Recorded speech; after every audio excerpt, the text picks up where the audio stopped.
श्री श्री शची सुताष्टकम। नव गौरवरम नव पुष्पशरम नव भावधरम नव लास्यपरम।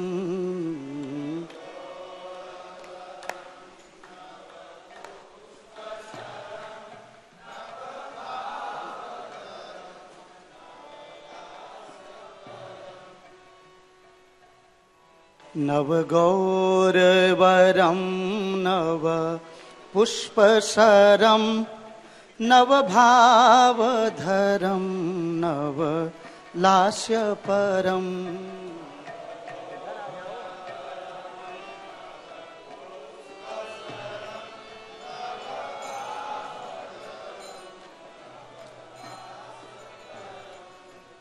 नव हास्यकरम नव हेमवरम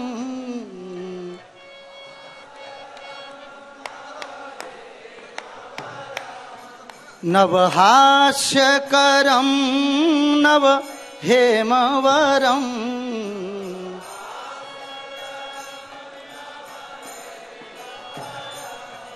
प्रणमामि शचीसुत गौरवरम।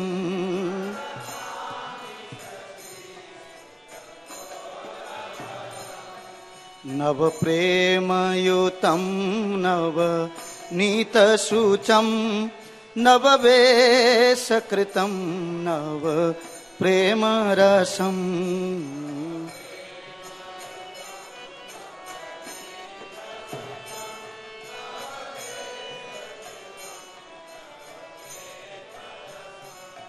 नवधा विलासत शुभ प्रेममयम्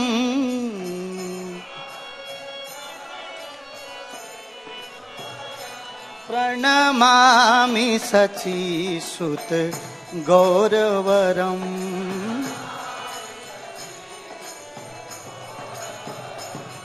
हरि भक्ति परम हरि नामधरम करजाप्यकरम हरि नाम परम।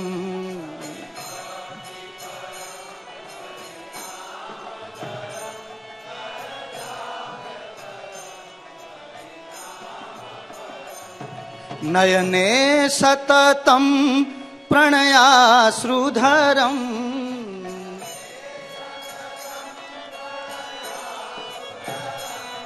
प्रणमामि शचीसुत गौरवरम्।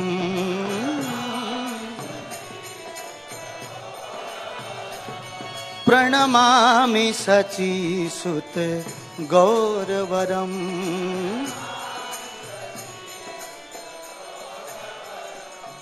सततं जनता भव तापहरं परमार्थपरायण लोकगतिम्।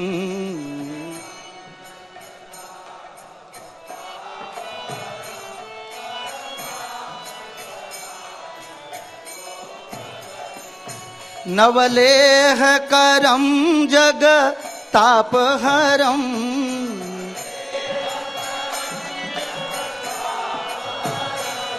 नवलेहकरं जगतापहरम्।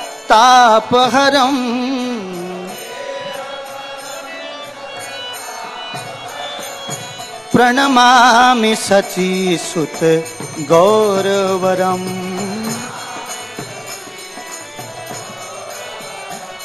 प्रणमामि शचीसुत गौरवरम्।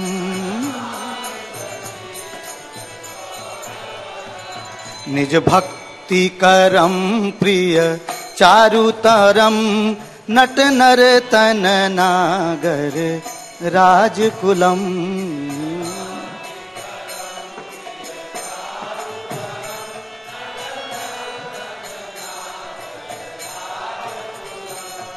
कुल कामिनी मानस लास्यकरम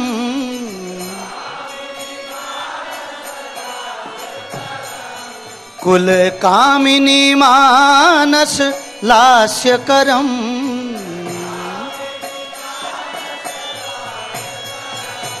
प्रणमामि शचीसुत गौरवरम् प्रणमामि शचीसुत गौरवरम् करतालवलं कलकण्ठरवं मृदुवाद्यसुवीणि कया मधुरम्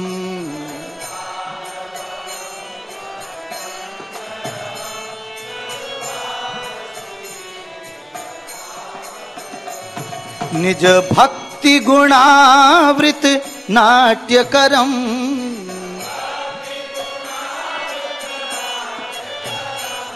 निज भक्ति गुणावृत नाट्यकरम्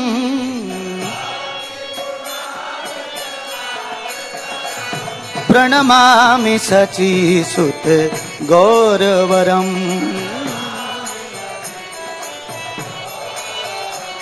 प्रणमामि शचीसुत गौरवरम्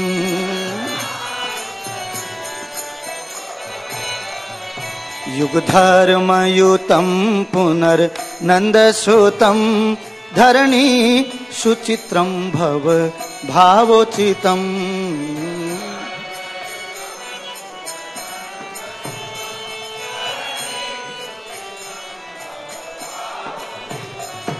तनु ध्यान चितं निज वासयुतम्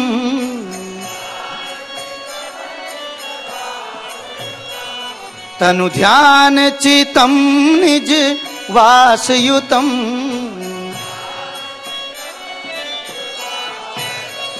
प्रणमामि शचीसुत गौरवरम्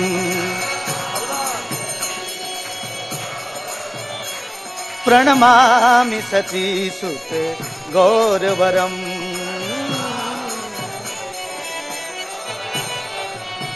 अरुणं नयनं चरणं वसनं वदने स्खलितं स्वक नामधरम्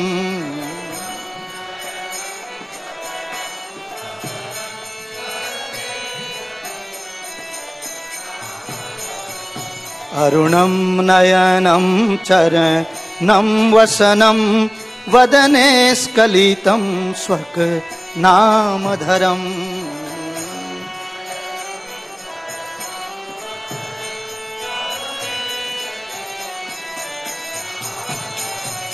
कुरुते सुरसां जगत जीवनम्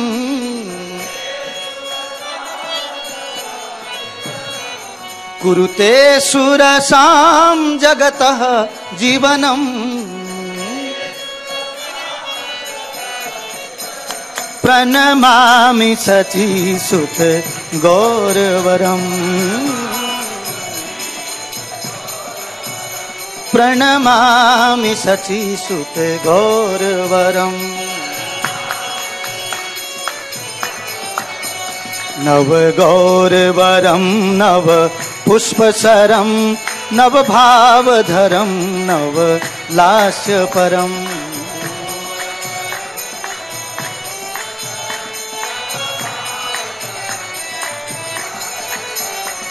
नव हास्यकरं नव हेमवरम् प्रणमामि शचीसुत गौरवरम् जय गौरानिताय जय गौरानिताय गौरानिताय जय गौरनिताय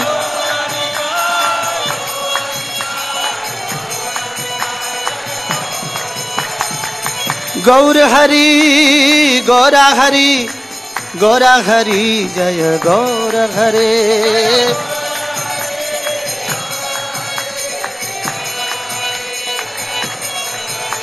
जय राधा पार्थ सारथी गौर निताय सीताराम लक्ष्मण हनुमान की जय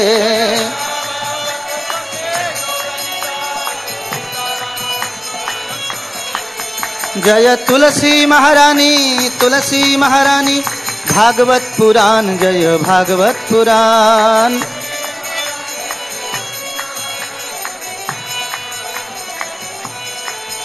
प्रभुपाद प्रभुपाद प्रभुपाद जय प्रभुपाद।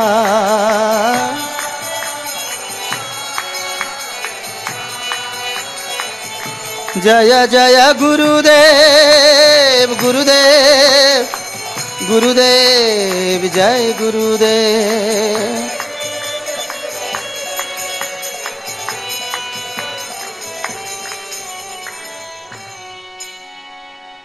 जय ओम विष्णुपाद परमहंस परिव्रजकाचार्य अष्टोत्तर सत श्री श्री नित्य लीला प्रविष्ट अभय चरणारविंद भक्ति वेदांत स्वामी शिल प्रभुपाद महाराज की, अनंत कोटि वैष्णव वृंद की, नामाचार्य श्री हरिदास ठाकुर की।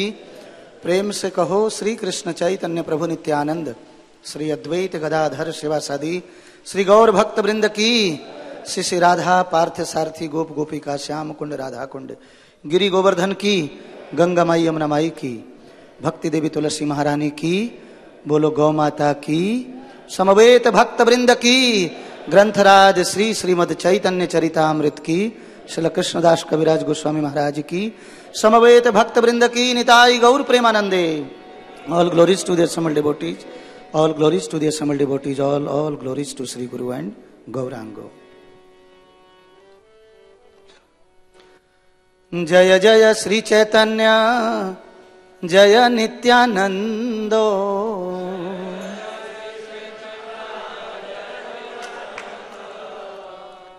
जय जय श्री चैतन्य जय नित्यानंदो।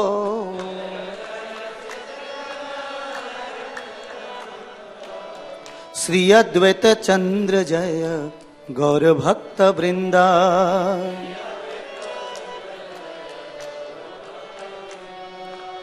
श्री अद्वैत चंद्र जय गौर भक्त वृंदा।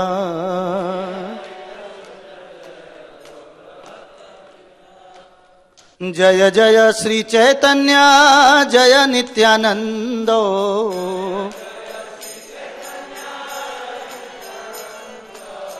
श्री अद्वैत चंद्र जय गौर भक्त वृंदा।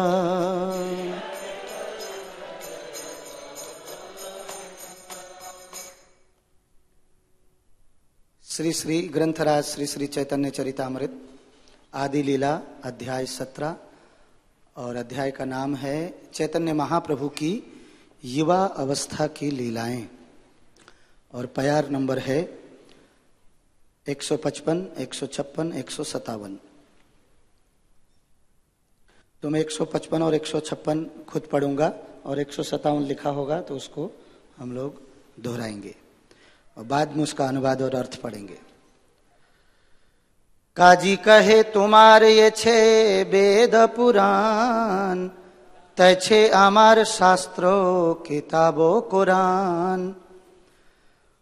कुरान से ही शास्त्र कहे प्रवृत्ति निवृत्ति मार्ग भेद, निवृत्ति मार्गे जीव मात्र वधिर निषेध।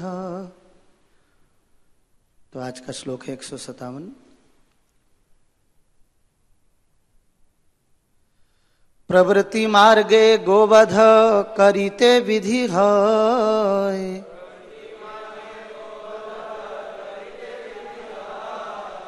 शास्त्र आज्ञाय बधो कैले नाही पाप भय।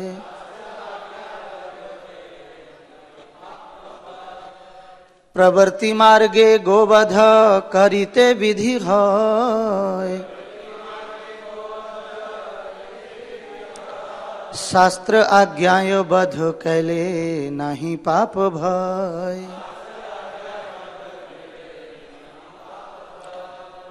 प्रवृत्ति मार्गे गोवध करिते विधि है, शास्त्र आज्ञाय बध कैले नहीं पाप भय।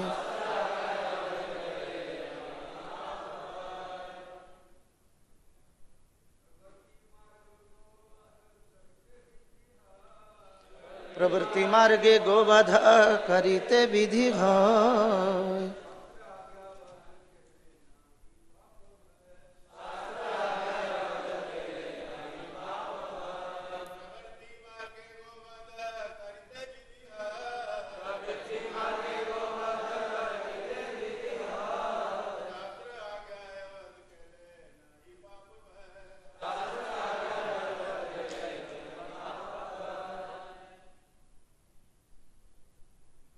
माताएं,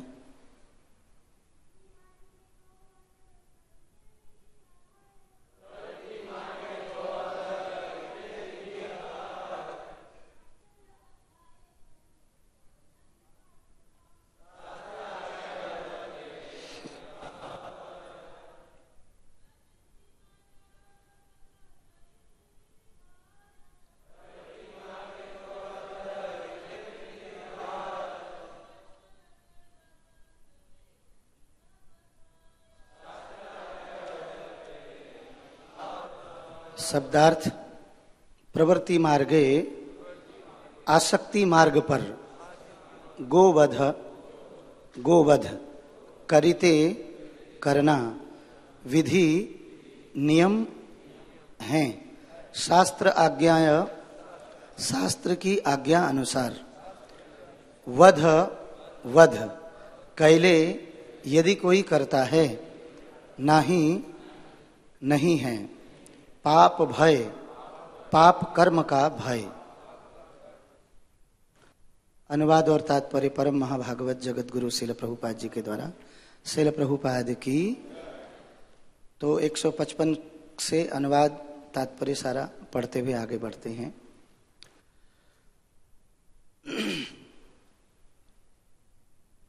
काजी ने उत्तर दिया, जिस तरह आपके शास्त्र हैं जिन्हें वेद तथा पुराण कहते हैं, उसी तरह हमारा भी पवित्र शास्त्र है जो कुरान कहलाता है। कुरान के अनुसार उन्नति के 2 मार्ग हैं, भोग प्रवृत्ति को प्रबल करना तथा भोग प्रवृत्ति को कम करना। आसक्ति कम करने के मार्ग को निवृत्ति मार्ग में पशुओं की हत्या निषिद्ध है। तो दोहराएंगे आप सब। भौतिक कार्यकलापों के मार्ग में गोवध का नियम है। यदि शास्त्र के निर्देशानुसार ऐसा वध किया जाए तो इसमें पाप नहीं लगता। कौन कह रहे हैं? चांद का जी। किसको कह रहे हैं? गौरांग महाप्रभु को, चैतन्य महाप्रभु को। तो महाप्रभु का ये जो युवा अवस्था की लीलाएं हैं हम लोग श्रवण कर रहे हैं।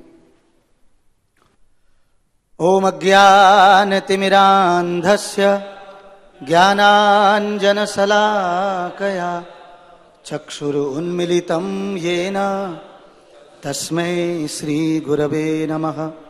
श्रीचैतन्यमनोऽभीष्टं स्थापितं येन भूतले स्वयं रूपः कदा मह्यं ददाति स्वपदान्तिकं।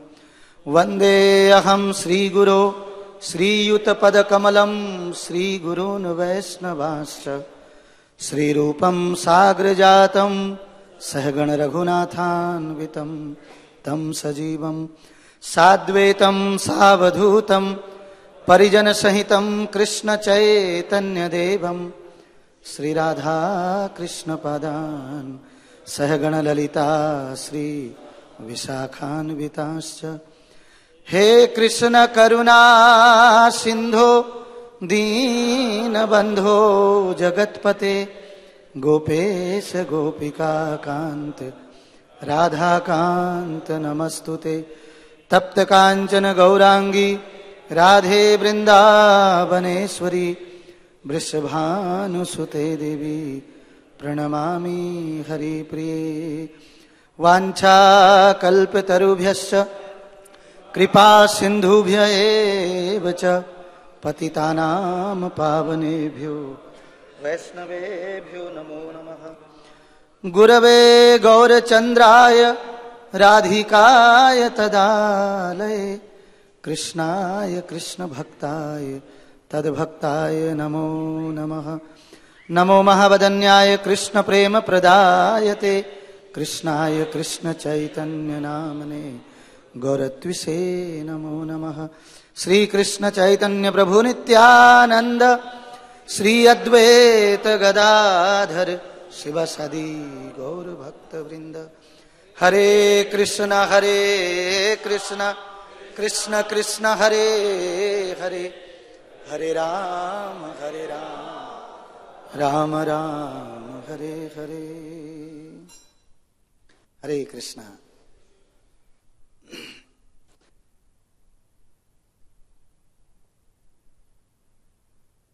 तो हमारे शास्त्र जो हैं वो ज्ञान के भंडार हैं। सभी ज्ञानों के स्रोत, जितने भी संसार में ज्ञान हैं, जो प्रवृत्ति मार्ग को क्या करते हैं, भोग के मार्ग को बल देते हैं और जिससे जन्म मरण के चक्कर में व्यक्ति फंसते रहता है, वो ज्ञान। लेकिन निवृत्ति मार्ग और प्रवृत्ति मार्ग, इन सभी का जो वास्तविक ज्ञान है वो शास्त्रों में भरा पड़ा हुआ है और साक्षात भगवान उसको जो है प्रस्तुत कर रहे हैं। तो यहां पर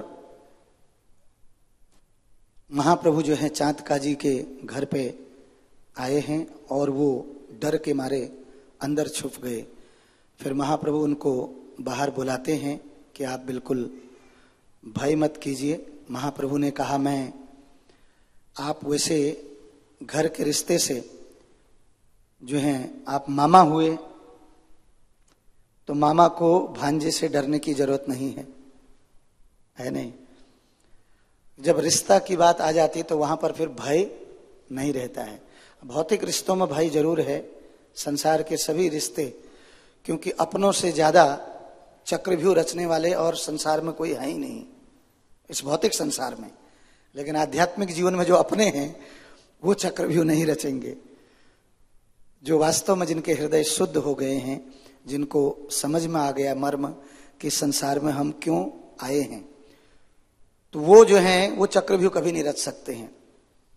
तो जिनकी जड़ बुद्धि, सांसारिक बुद्धि है, ईर्ष्या वाली बुद्धि है, जो भगवान से भी ईर्ष्या करते हैं, वो हमेशा इन्हीं प्रपंचों में रचे रहते हैं। इसी के लिए जितने भी प्रकार के कोर्ट हैं वो बने हुए हैं। 30,000 court, high court, supreme court, अभी नए नए कोर्ट बनते जाएंगे, है कि नहीं। तो यहां पर काजी ने उत्तर दिया, आपका स्वागत है, अपने मन की बात मुझे बतलाएं।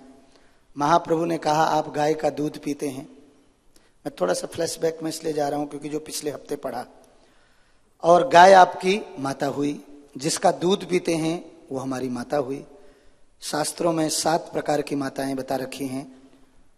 गौ माता, पृथ्वी माता, धाय माता और अपने जन्म देने वाली माता, गुरु की पत्नी, राजा की पत्नी और ब्राह्मण की पत्नी। तो ये 7 जो हैं मां हैं।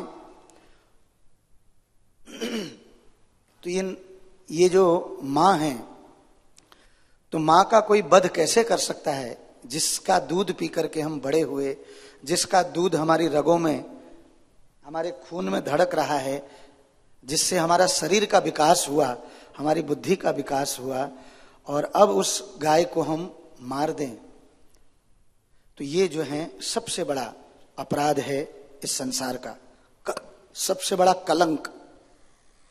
चाहे किसी देश के लिए हो, चाहे किसी राजा के लिए हो, चाहे किसी व्यक्ति के लिए हो, इससे बड़ा कलंक। और सभी पाप जो है माफ हो जाते हैं नाम जपने से। लेकिन गौ माता का हथियारा जो है वो नाम जपने से भी उसका दंड जो है समन नहीं होता है, क्योंकि भगवान गोपाल हैं, गायों को पालने वाले। उन्होंने अपने वंश का नाम ही क्या रख दिया, गोपाल। कृषि वाणिज्य गो रक्षाम, वैश्य का कर्तव्य क्या है, गाय की रक्षा करना। वैश्य कुल में भगवान उत्पन्न हुए हैं और गायों को पालने के लिए गोपाल। अपने धाम का नाम रख रहे हैं गोलोक धाम, गायों का लोक। इससे बड़ा कोई बात हो सकती है। और अपने कुल का नाम रखते हैं गोकुल, गायों का कुल। और वो गौ माता रोड पे घूम रही है और हम उसको देख सकते हैं, कितना बड़ा हमारा कलेजा है। आहा, इसके लिए कभी कोई निकलेगा नहीं। निकले भी हैं तो उनको कोई सपोर्ट नहीं करता है। हम अपना बैठ करके माला रास्ते में भी की जा सकती है।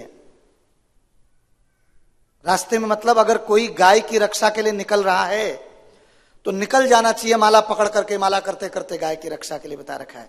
यहां तक शास्त्रों में भी कोटेशन आपको बताऊंगा, उसमें बता रखा है अगर गाय की रक्षा के लिए अगर शस्त्र तक भी उठाना पड़े तो उठा सकता है, रक्षा के लिए, न कि केवल ऐसे ही उत्पात मचाने के लिए। तो हम गाय को देख सकते हैं, गाय इधर उधर भटक रही है। सरकार का पहला कर्तव्य अगर मिलना ही है मोदी जी से, मैं सोच रहा था बीच में पहचान निकाल करके, मैंने कहा मैं मिलूं जा करके, मन में आया। ऐसा नहीं कि उसमें बड़ा ही व्यक्ति जाए, ऐसा कोई जरूरी नहीं है, कोई भी जा सकता है, जिससे भी मिल सकते हैं। राजा किसी से भी मिल सकता है, ऐसा थोड़ी कि राजा किसी से मिल ही नहीं सकते हैं। ये तो कलयुग में ऐसा हो रहा है। पहले तो राजा कुत्ता भी अगर दरबार में आता था तो उसको भी, आपको पता ही राम राज्य में एक जो है कुत्ते को ब्राह्मण ने मार दिया था, क्योंकि कुत्ता पीछे पीछे चल रहा था, उनके कमंडलों में कुछ था, तो उनको लगा शायद ये कहीं काट ना दे, उनको मार दिया, उसके बड़ी चोट लग गई। वो सीधे प्रभु श्री राम के दरबार में गया, बोले मेरे को मारा कैसे, किसने मारा? बोले ये ब्राह्मण ने।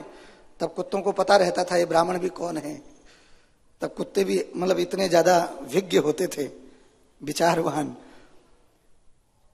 नहीं तो आजकल के कुत्ते मोदी जी के यहां जाएंगे क्या कि मेरे को मारा क्यों, इतनी बुद्धि विकसित ही नहीं। तो उस वक्त के मतलब कुत्ते भी, मतलब कुकुर भी जो हैं, कुकुर शुकुर भी इतने बुद्धिमान होते थे कि राजा के पास जा सकते हैं हम, आजकल के मनुष्यों से ज्यादा बुद्धिमान। तो सीधे भगवान श्री राम के दरबार में जाकर के भगवान ने बोला बुलाओ उस राजा को, और वो राजा जो है, नहीं वो ब्राह्मण जो है बुलाए गए और बोले कि तुमने क्यों मारा? बोले मेरे को डर लग रहा था। बोले केवल भय के कारण है, इसने किया तो कुछ नहीं ना? बोले केवल पीछे चल रहे थे। बोले हाँ। तो कुत्ते से बोले इनको क्या दंड देना चाहिए? तो बोले कि मैं थोड़ा सा कुछ फ्लैशबैक में जाता हूं, पिछले जीवन में मैं जो है मठ का मठाधीश था, ठीक है कि नहीं, तो इनको भी जो है क्या कर दीजिए, इनको मठ का मठाधीश बना दीजिए। मतलब बोले ऐसा क्यों, ये क्या दंड हुआ? तो बोले क्योंकि मैं भी पिछले जीवन में मठ का मठाधीश था और मैंने देवधन का दुरुपयोग किया, जो डोनेशन आई उसको मैंने अपनी सेवा में लगाया, केवल अपनी इंद्रियों की तृप्ति के लिए, तो मेरे को इस जन्म में कुत्ता बनना पड़ा। आपको पता है मंदिरों के बगल में कभी कभी कुत्ता भी जो है, आप हरिनाम में जाओ तो कुत्ता जो है पूरे हरिनाम में घूमते हुए आता है। तो इतना लॉयल कैसे हुआ है? तो ये एक जन्म के लिए भले ही कुत्ता बने हों तो भगवान की तरफ से डायरेक्ट दंड मिलता है, भले ही फिर अगले जन्म में फिर उनको मनुष्य जीवन मिल जाएगा, लेकिन उसमें भी हरिनाम देखे, भक्ति को भूले नहीं, उसमें भी भक्तों के संग भक्तों को प्रणाम करते हैं वो। और जहां तक मतलब पूरा शोभा यात्रा जाती है, कुत्ता पूरा शोभा यात्रा में जाते रहता है, आपने देखा होगा, देखा है कि नहीं? लगभग सभी ने देखा होगा भारत में। तो बोले इन्हें भी मठ का मठाधीश बना दीजिए, फिर ये भी जो है तो यही इनका दंड होगा। तो इस प्रकार से मतलब कितना मतलब कुशल शासन होता था कि राजा से मिलने के लिए एक कुत्ता भी जा सकता है। कितनी बड़ी बात है, ये बहुत बड़ी बात है। सोचने कितने सब सतोगुणी लोग होते थे, क्योंकि प्रत्येक जीव भगवान का अंश है। हम कुत्ते का अनादर कैसे कर सकते हैं? हम जब वासुदेव दत्त की बात करते हैं, इतनी बड़ी बात, लेकिन फिर हम वासुदेव दत्त की बात बोल करके फिर जो ही क्लास खत्म हुई फिर भूल जाते हैं, ये मेरा दत्त, तेरा दत्त, उसका दत्त, इसका दत्त, तुरंत भूल। इतनी मति वो है कलयुग में, भूलने की प्रवृत्ति। क्लास देने के बाद फिर ये मेरा व्यक्ति, वो इसका व्यक्ति, उसका व्यक्ति, इसका ये उसका, ये बड़ा, ये छोटा, ये लंबा, ये गोरा, ये चौड़ा, ये ज्यादा धनवान, इसी में रचे पचे, आधी बुद्धि तो इसी में घुसी रहती है। इसीलिए हम कितने कर्म बंधन बनाते रहते हैं, इसके कारण भी कर्म बंधन बनते हैं। हर एक्शन का रिएक्शन होता है, तो ये कभी समझ में ही नहीं आता है तमोगुण में। सतोगुणी व्यक्ति जो है इन हर चीजों को सीरियस लेगा, और तमोगुणी व्यक्ति के पास अगर सतोगुणी व्यक्ति बोलेगा आपने ऐसा क्या किया, बोलेगा दिमाग खराब कर दिया आपने, पीछे ही पड़ गए आप हाथ धो करके, 10 मिनट से एक ही चीज को बोल रहे हो। जैसे हिज गए जीता मित्र प्रभु को, वो चुप रहते हैं बेचारे, फिर इसलिए कभी कभी उनको कभी क्या आप पीछे ही पड़ गए, उनको वो सतोगुण में है। वो किसी चीज को कि उसका तुम्हारा परिणाम क्या होगा उसके लिए बोलते हैं वो, तो आदमी को पसंद नहीं आता बिल्कुल भी, क्योंकि मेरे मन की नहीं हुई, मेरे मन की जैसी बात नहीं हुई तो बेकार हो गया व्यक्ति। क्योंकि मैं तमोगुण में हूं, इसलिए आप भी तमोगुण में उतरो, वैसी बात करो, तब हमारे दोस्त बनोगे। कैसे संभव है? तो यहां पर जो है गाय के बारे में बहुत ही सुंदर महाप्रभु बता रहे हैं उनको, चूंकि गाय तथा बैल आपके माता पिता हैं। बैल जो हैं वो खेती, बैल ही क्यों, किसी ने पूछ लिया ऊंट क्यों नहीं, ऊंट से भी खेती कर सकते हैं, भैंसे से भी खेती कर सकते हैं, बैल को ही बाप क्यों, भैंसे को बाप क्यों नहीं बोल रखा है? ये नाना प्रकार के क्वेश्चन आते हैं। तो भैंस जो है, भैंसा जो है बहुत धीरे चलता है, बैल जो है वो गाय का दूध पिया होता है, इसलिए चुस्ती फुर्ती और सात्विकता रहती है उसमें, और बल भी रहता है। भैंस को आपने देखा होगा, बैल को अगर गाड़ियां हॉर्न मारे बैल तुरंत हट जाते हैं, और भैंस को, भैंस के बेटे को, भैंसे को अगर हॉर्न मारो वो बीच में खड़ा रहता है। क्यों? क्योंकि भैंस का दूध पिया है उसने। एकदम भैंस बुद्धि, बैल बुद्धि नहीं कहेंगे, भैंस बुद्धि, हटता ही नहीं, वाई वाई करते रहेगा वो, कितना ही हॉर्न मारो, चाहे गाड़ी का अगला हिस्सा मुख में ही क्यों ना लग रहा हो, वो लग गया, उसको सहन कर रहा है वो फुकट में, बुद्धि नहीं विकास। इसलिए गाय माता का दूध पीना चाहिए। गौ माता का एक एक चीज जो है, गोधन क्यों कह रखा है? वृंदावन के सभी लोग, उनके यहां अरबुद अरबुद अरबुद गायें लिख रखा है। जब नंद बाबा 5 भाई लोग थे, लोग नंद उपनंद, खाली नंद जो नंद राज थे उनके पास बता रखा है अरबों गायें थी। एक नंद राय के पास में अरबों गायें गर्ग संहिता में, और नंद बाबा जी के पास में 9 लाख गायें। तो सोचिए अभी बैल कितने होंगे, अभी बछिया कितने होंगे, अभी और पशुओं की तो बातें नहीं की जा रही, तो गोठ कितने होंगे, गोष्ठ बिहारी, जहां गौशाला, जहां गायें रखी जाती हैं। तो ये ब्रजमंडल कितना बड़ा होगा, अभी मनुष्यों की तो बात ही नहीं की जा रही वहां पर, ब्राह्मण क्षत्रिय वैश्य शूद्र की तो बात ही नहीं, वो कितने होंगे, उनके परिवार के कितने सदस्य। इसीलिए गोधन, गोमूत्र, पंचगव्य जो हैं, ये सारी चीजों से हम जो हैं धनवान बनते हैं, असली धनवान। बाकी सारा धन आपकी दवाइयों में खर्च हो जाता है, इधर उधर तमोगुण से कमाया हुआ पैसा, ठीक है कि नहीं? भारत जो है आज चमड़े के व्यापार में नंबर 1 है।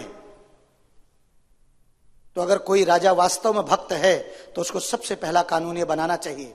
यहां तक कि मुसलमान भाई लोग भी बोल रहे हैं, भाई तुम्हारे पास पूरी सरकार है, तुम कानून बना क्यों नहीं देते हो कि गोवध सबके लिए अनिवार्य है, मतलब गोवध, गाय का वध नहीं करना है, जो करेगा उसके लिए दंड ये है बस, सभी राष्ट्रों में एक साथ। इसके लिए क्या प्रॉब्लम है आपको, ये चिंता क्यों लग रही है? पता है गाय के बछड़े से गाय को कैसे, उसको बोलना भी, उसको सुनना भी जो है पाप लग जाएगा। उनको ताजी ताजी स्किन निकाली जाती इस प्रकार से जवानों का, और सबसे ज्यादा हमारे भारत में होता है, सबसे ज्यादा, नेपाल से भी ज्यादा। नेपाल में तो एक फेस्टिवल मनाया जाता है जिसमें 10,000 गायें काटी जाती हैं।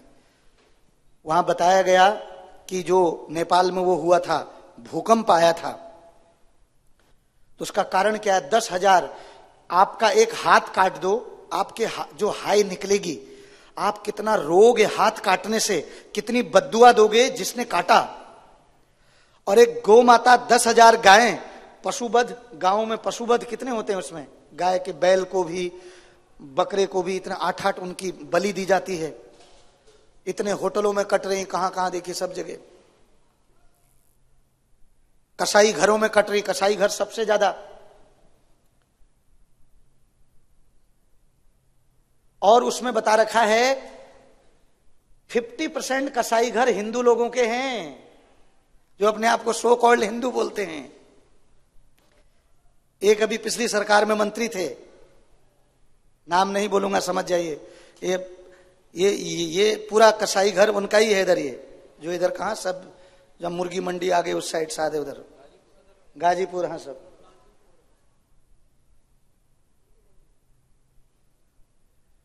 तो ये चर्चा न करें, कोई चर्चा ना करे, भड़काऊ चर्चा कर दी इन लोगों ने।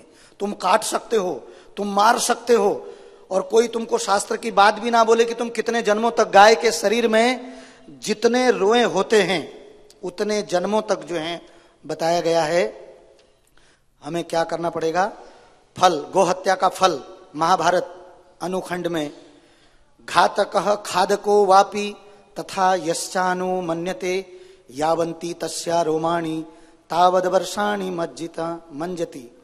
गौ की हत्या करने वाले, उनका मांस खाने वाले तथा गौ हत्या का अनुमोदन करने वाले और बेचने वाले लोग गौ के शरीर में जितने रोए होते हैं, बाल, उतने वर्षों तक नरक में डूबे रहते हैं। वो विष्ठा का कीड़ा बनेंगे, मल का कीड़ा बनेंगे, उनको सही योनि भी नहीं मिलेगी, पशु योनि भी नसीब नहीं हो पाएगी इतने इतने वर्षों तक। तो हम तो तुम्हारा भला कर रहे हैं भाई, ये भड़काऊ भाषण नहीं दे रहे हैं, तुम्हारा भला कर रहे हैं, तुमको नरकों से बचा रहे हैं।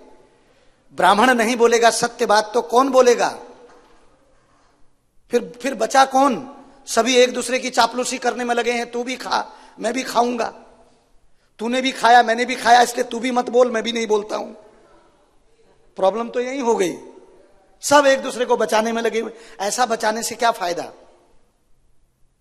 सच बात बोलने में क्या हर्ज है? तो बहुत ही सुंदर जो है इस प्रकार से ये सब बातें बता रखी हैं।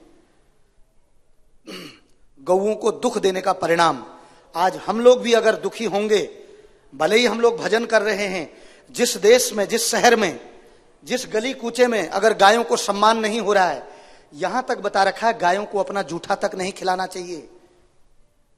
गायों को ताजा ताजा भोजन, ताजा घास, ये सब नहीं तो लोग क्या होता है गांव में अपना जो झूठा बच जाता है उसको मिला मलू के दे दिया आटा में मिला करके।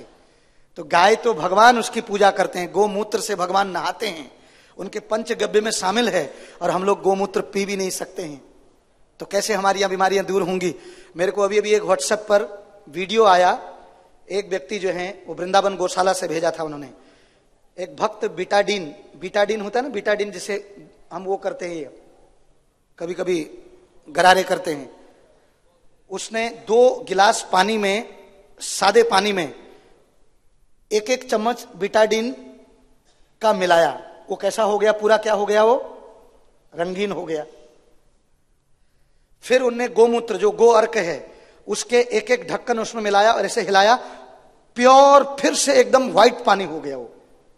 तो फिर आगे उन्होंने बताया कि हम दिन भर में जो भी खाते पीते हैं, इधर उधर का पता नहीं क्या क्या अनशंट खाते रहते हैं, और किसके बाद क्या खाना चाहिए पता ही नहीं चला। दूध पिया, उसके बाद अचार खा लिया, ठीक है कि नहीं? किसके बाद क्या खाना चाहिए वो भी ज्ञान नहीं है, तो इसलिए अपच हो जाता है, चीजें अपच हो जाती हैं। तो वो सारी अपच जो हैं, जो हमने गंदगी डाली, सवेरे सवेरे गोमूत्र का 1 गिलास पानी में 1 ढक्कन ही मिलाइए, ज्यादा मत मिलाइए। वो पूरा जल जो है आपके शरीर को फिर से नॉर्मल कर देगा एकदम। सारी जितने भी ये सर्दी जुकाम, ये वो जितने भी रोग हैं, मेरे को 6 साल पहले इतने, मैं सर्दी जुकाम ठीक ही नहीं हो पाता था। जब से गोमूत्र डेली पी रहे हैं, एकदम स्वस्थ, बढ़िया, और कोई दर्द भी नहीं, इधर उधर दर्द भी नहीं हो पाता, दर्द भी चले जाते हैं। तो ये नॉलेज हमें होनी चाहिए। गो माता हमारे रोगों का निवारण करती है, हमको दूध देती है, हमको दही देती है, और दही से भी बना हुआ अमृत जो घी है गाय का, वो किसी को कोलेस्ट्रॉल बढ़ाता नहीं है, कोलेस्ट्रॉल खत्म करता है। गो माता का घी कभी मोटापा नहीं करता है। गाय के घी से छौंक लगाइए। गाय का घी मैंने अभी अभी हल्द्वानी से मंगाया था, एकदम पीला बढ़िया। उसी से पुरुषोत्तम मास में एक भक्त ने मेरे को तुलसी की सूखी लकड़ी में बाहर से रुई लपेट करके ऐसी बत्तियां बना के दी थी। मैंने कहा धन्यवाद आपका।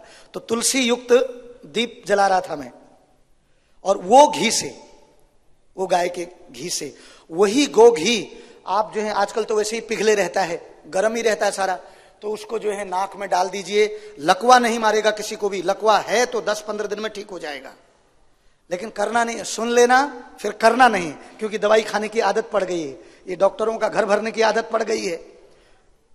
गो माता, ये काव, डॉक्टर काव क्यों बोल रखा है?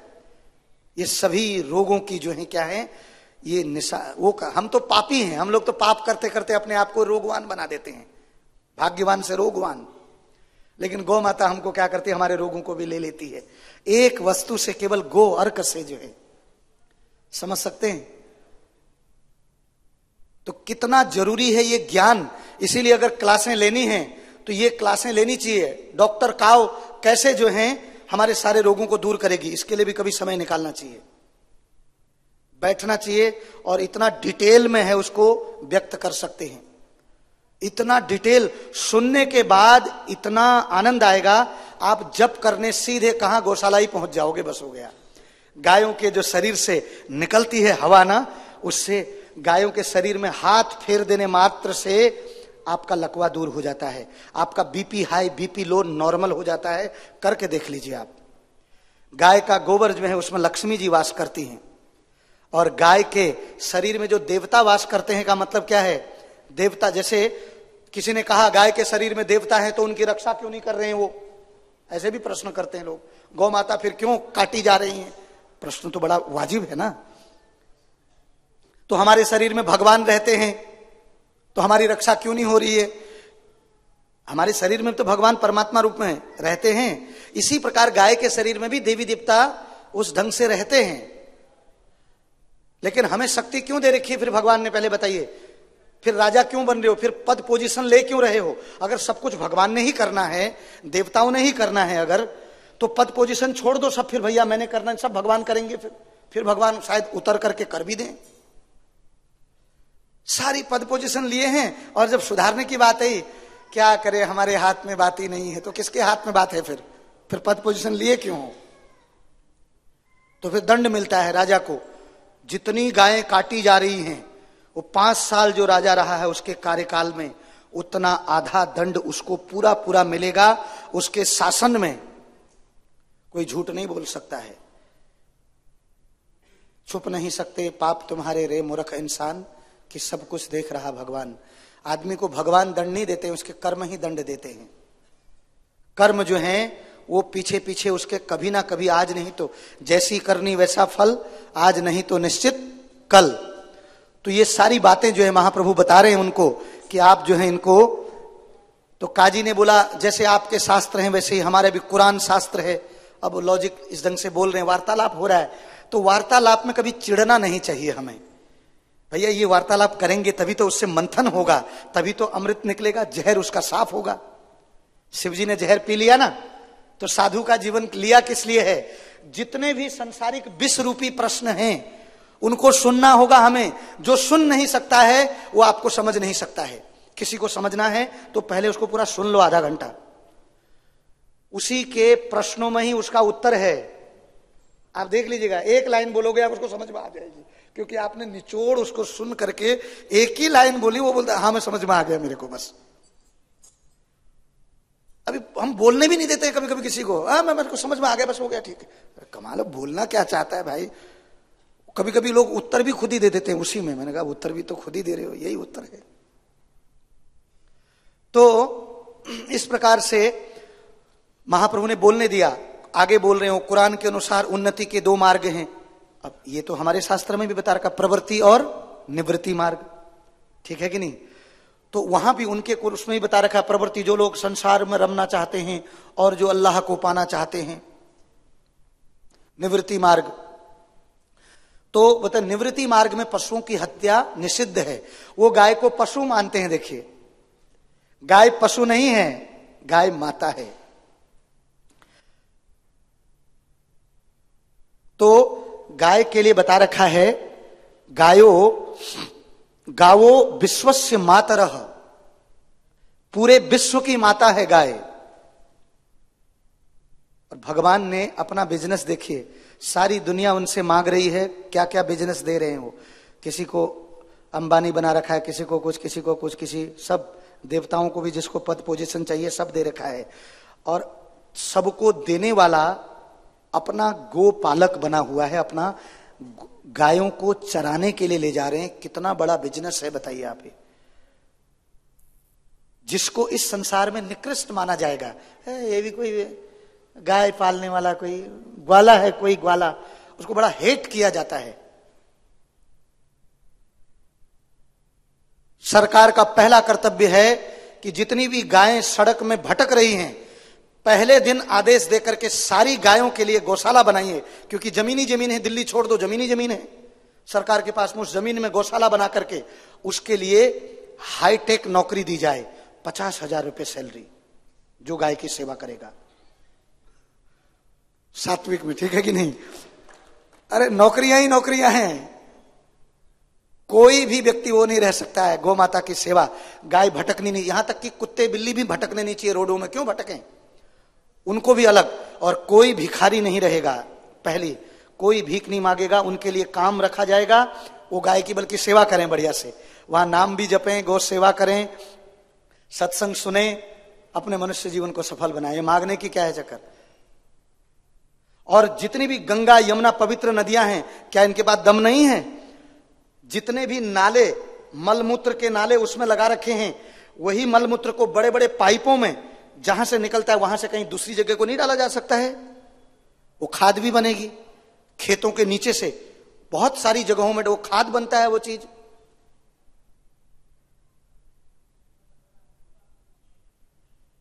करेंगे कब? लेकिन टाइम ही नहीं है उस चीज के लिए।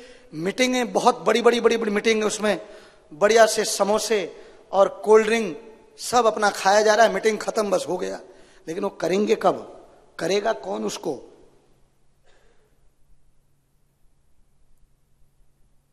ये कितनी जल्दी काम हो सकता है, पैसों की कमी थोड़ी है, बहुत जल्दी ये काम। ज्यों ही गंगा यमुना खूब निर्मल बहेंगी, धर्म का पालन होगा, वर्षा समय से होगी, खेती इतनी होगी अपने आप दालें कम में बिकेंगी। ये इतना लड़ने की जूझने की जरूरत ही नहीं, धर्म का पालन कोई कर नहीं रहा है, वर्षा ठीक से इसलिए हो नहीं रही है। न गाय को सम्मान है, बुजुर्गों को सम्मान नहीं है, ठीक है कि नहीं? स्त्रियों को सम्मान नहीं है, उनको गमलों की तरह ऑफिसों में सजाया हुआ है, हर जगह वही काम करेंगी बस, जो कमजोरियां हैं उनको। तो ये धर्म का अर्थ क्या है, राजा का कर्तव्य क्या है? यहां पर महाप्रभु जो हैं इस माध्यम से जो हैं बता रहे हैं कि आगे वो बोल रहे हैं कि हमारे भौतिक कार्यकलापों के मार्ग में गोवध का नियम है, यदि शास्त्र के निर्देशानुसार ऐसा वध किया जाए तो इसमें पाप नहीं लगेगा। ये चांदका जी बोल रहे हैं। तो महाप्रभु आगे बहुत सुंदर सुंदर तर्कों के द्वारा, बहुत सुंदर ज्ञान के द्वारा एकदम खंडन कर देंगे, और वो बिल्कुल उसमें हार मानेंगे और सरेंडर हो जाएंगे चांदका जी पूर्ण रूप से। तो यही हमारा भी कर्तव्य है, हम किसी को हराने नहीं जा रहे हैं, केवल ज्ञान देने जा रहे हैं, उसको वास्तविक नॉलेज, ठीक है कि नहीं? हमने ये तो बोल दिया कि गाय को, ठीक है कि नहीं, अधूरी बात बोली जाती है, मैंने देखा अधूरी बात 1 मिनट में फैला दिया, जो गाय को काटेगा उसको मार दो, ये कर दो, ये तो हिंसा वाली बात है। सबसे पहले ज्ञान दो, इतने सालों से कटी रही है तो 2 महीने पहले ज्ञान दो। जितने भी चैनल हैं उसमें यहां तक कि डॉक्टरों को भी कि मांस खाना क्यों जरूरी नहीं है, मांस कितने दिन में पचता है, सारे चैनलों में पहले ज्ञान दीजिए सबके लिए, फिर शास्त्रों की बात भी उसमें सब लोग हों, फिर वो शास्त्रों की बात भी वो करें, अखबारों में भी सब जगह, और 2 महीने के बाद नियम लागू कर दीजिए। फिर कोई हिंसा होगी, कोई किसी को मारेगा भी नहीं, और क्या होगा, नियम भी लागू हो जाएगा। और गाय को तो छोड़ो, एक मुसलमान भाई की बकरी को काटने में भी उसको डर लगेगा, बोलेगा भाई मैं किसी को जीवन नहीं दे सकता हूं, तो जीवन लेने का मेरा हक कैसे है? क्योंकि बिना ज्ञान के तो मूर्ख हैं, सीधे आर्डर दे दिया, बस हो गया। अब किसी ने बोला शराब बंद करनी चाहिए, तो शराब बंद करने से सब भड़क जाएंगे, पहले ज्ञान दो, ज्ञान के बाद में 1 साल का टाइम पीरियड रखो, 1 साल बाद सब चीजें नशे वाली बंद हो जाएंगी। तो 1 साल तक उन फैक्ट्रियों को भी बोल दो भाई तुम्हारा काम बंद होगा, लेकिन तुमको दूसरा काम दिया जाएगा। ये भी एक बात है, राजा का कर्तव्य ये भी है नहीं, यानी कि एक साथ जो है करोड़ों लोगों को बेरोजगार बना दिया और नियम लागू कर दिया, लोग सब मरे, और वो सब करोड़ों लोग धरना देने लग गए। पहले उनके लिए कुछ कार्य भी होना चाहिए, उनको जब वो चीज मना कर रहे हैं तो इसके ऊपर कोई विचार नहीं करेगा, बस उसको बंद कर दो, मारो, बस हो गया, अटैक करो गाय जिसने। तो इसमें तो आदमी तो फिर भाई भड़केगा ही भड़केगा, भाई आज तक खा रहे थे, आज क्या हो गया ऐसा? पहले ज्ञान दो उनको, जब उनको पूरा ज्ञान आएगा। ज्ञान क्या है देखिए, ज्ञान ये है, गोपाल की जय हो, गौओं को आनंद देने वाले जो कृष्ण गोविंद हैं, मैं आदि पुरुष उन गोविंद का भजन करता हूं, जो कल्प वृक्षों से भरे हुए चिंतामणियों से जड़ित धाम में समस्त कामनाओं को पूर्ण करने वाली सुरभि गौओं को चराते हैं एवं सैकड़ों हजारों लक्ष्मियां गोपियां जिनकी प्रेममयी सेवा में लगी रहती हैं। गौओं के स्वामी श्री कृष्ण हमसे संतुष्ट हों, उनकी तुलना में इंद्र भी कौन है। श्री कृष्ण ही इंद्र के स्वामी हैं, किंतु फिर भी वे गौओं के स्वामी हैं, स्वामी के रूप में प्रकट होते हैं। परम भगवान ने एक ग्वाले की साधारण सी भूमिका को स्वीकार किया, तो उन्हें ये गौ माता की महिमा बतानी पड़ेगी। बाह्य रूप से वो एक साधारण ग्वाले दिखते हैं, किंतु वही ग्वाला जो संपूर्ण ब्रह्मांड को नियंत्रित करने की शक्ति रखता है, हमसे संतुष्ट हो। हम उन भगवान का भजन करना चाहते हैं जिन्होंने गौओं के राजा के तुच्छ पद को स्वीकार किया। अपने बछड़ों को छोड़कर युवा गौएं अपने अमृतमय दूध से आनंद पूर्वक श्री कृष्ण की पूजा करती हैं। श्री कृष्ण अत्यंत प्रेम से सदैव उनकी रक्षा करते हैं। इस प्रकार सभी की रक्षा करने वाले श्री कृष्ण शाश्वत रूप से गोपाल अर्थात गौओं के पालनहार के रूप में विख्यात हैं। वृंदावन की गौओं के प्रति अत्यधिक स्नेह के कारण श्री कृष्ण गोवर्धनधारी बन गए। केवल गोवर्धन पर्वत इसलिए भगवान ने गौओं के लिए, गौओं के चारागाह था वो, गौएं उस पर्वत में जाकर के हरी हरी घास खा करके एकदम भरपेट होकर के अमृत का समुद्र, बता रखा है समुद्र के बराबर, उनके थन पर्वत जैसे बड़े बड़े लगते थे। और गायों के जो बछड़े होते थे वो गाय का दूध पी करके इतने तृप्त रहते थे कि दूध पीने का मन ही नहीं करता था उनका। पेट उनके भी डब डब एकदम भरे भरे बिल्कुल। और यहां तक कि गायों के जो चुचुक हैं उससे दूध जो है क्या होता था, वो इतना दूध हो जाता था, वो दूध गिरते रहता था, चारागाह सिक्त हो जाता था उससे। ऐसे ही चारागाह का अभिषेक हो रहा है।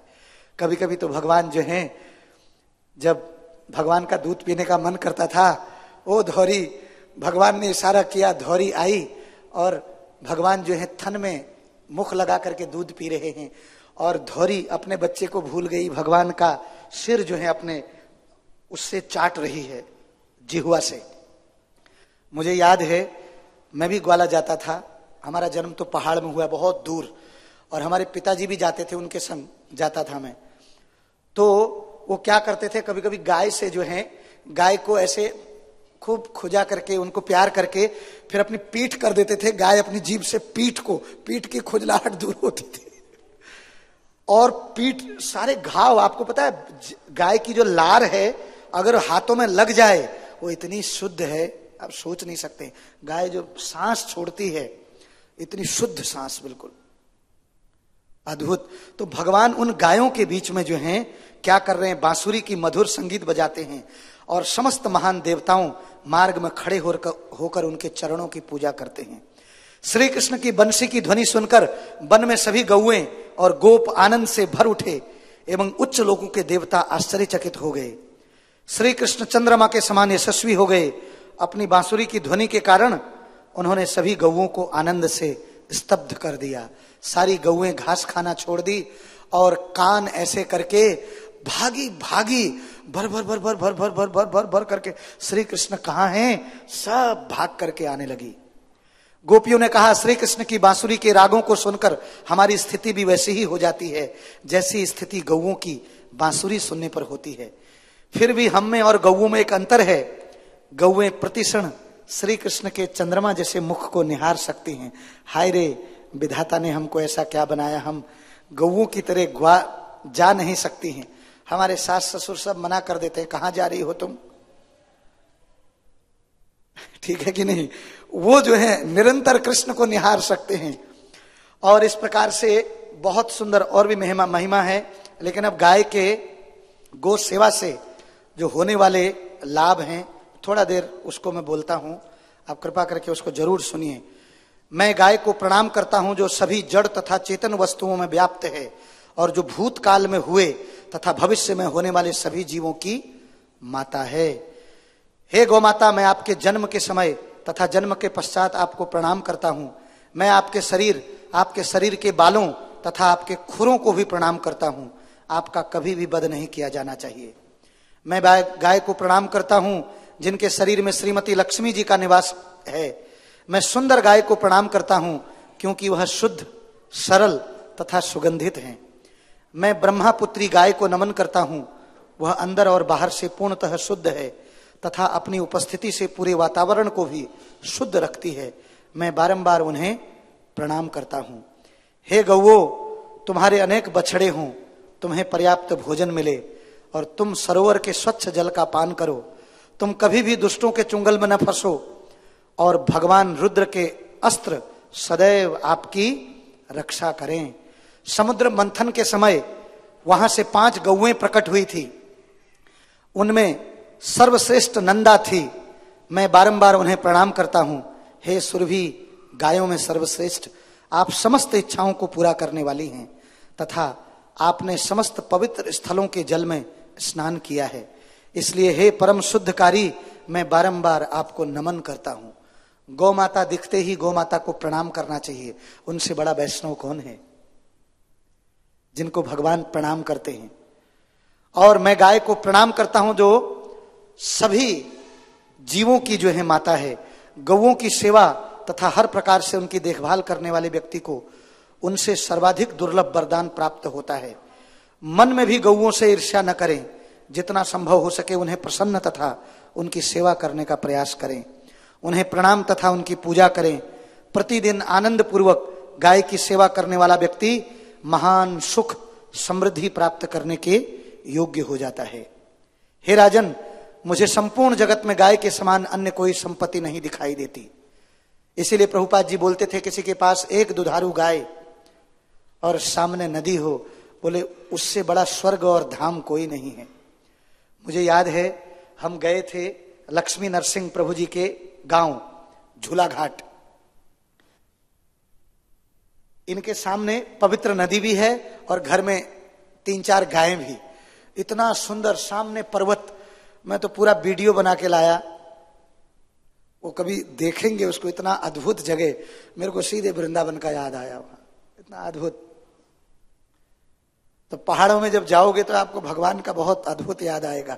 ऐसे अद्भुत अद्भुत जगह हैं पहाड़ों में। तो सबके पास गायें गायें हैं, गायें गायें। वो निरंतर गाय की सेवा करते हैं, जाने अनजाने में, भले ही उनको इतना महिमा पता ना हो। हे राजन, मुझे संपूर्ण जगत में गाय के समान अन्य कोई संपत्ति नहीं दिखाई देती।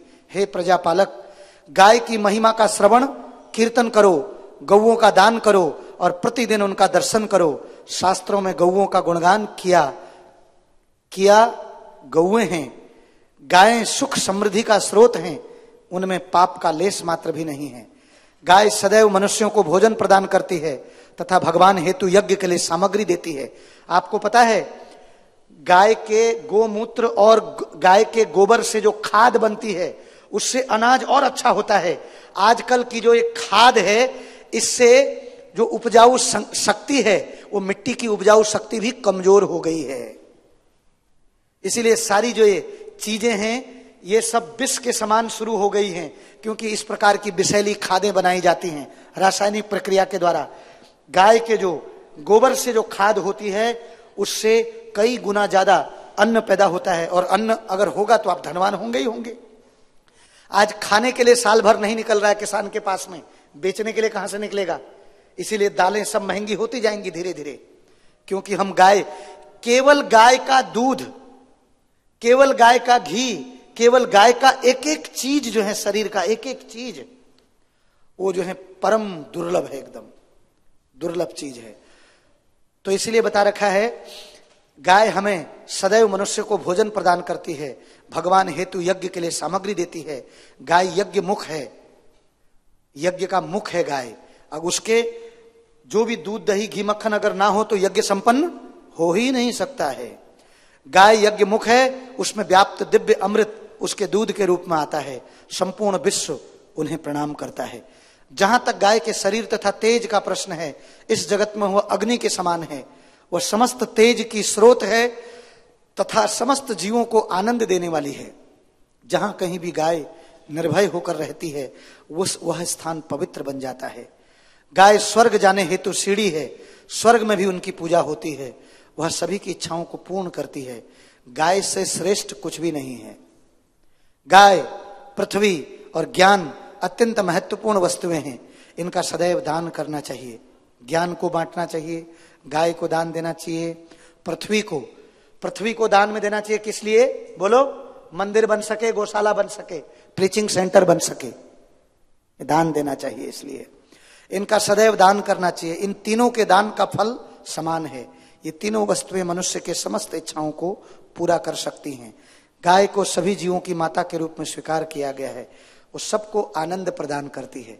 जहां गाय की सेवा होती है उस घर में प्रेम भी होता है, मेल मिलाप होता है। आपको पता है, एक जगह भूकंप आने वाला था, गाय खूंटी से बंधी हुई थी।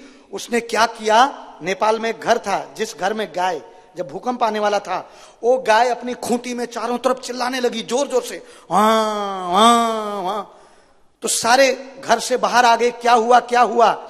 इतने में भूकंप आया, घर नीचे गिर गया, वो सब बच गए गाय की कृपा से। देखिए, क्योंकि गाय की सेवा करते थे।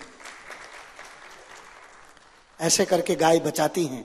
केवल जो व्यक्ति जीवन में प्रगति करना चाहता है उसे सदैव गौओं के साथ रहना चाहिए। व्यक्ति को सदैव गाय रखनी चाहिए, वह अत्यंत मंगलमय है। व्यक्ति को गाय का सम्मान तथा उसकी पूजा करनी चाहिए। और विशेषकर ब्रह्मचारियों को तो गौ माता की और पूजा ज्यादा करनी चाहिए। गौ माता को कृपा मांगनी चाहिए, सही में। तो गौ माता की कृपा से क्या होगा, ब्रह्मचारी का कोई भी जीव जिसने गाय का गोबर नहीं उठाया हो, बोले उसने काम ही क्या किया है। फिर ये खाली लैपटॉप लेकर के बैठ जाना, ये कोई तरक्की नहीं है। खाली इंग्लिश में बोल देना, आजकल इसका बड़ा वर्चस्व रखा जाता है, अंग्रेजी बस हो गया।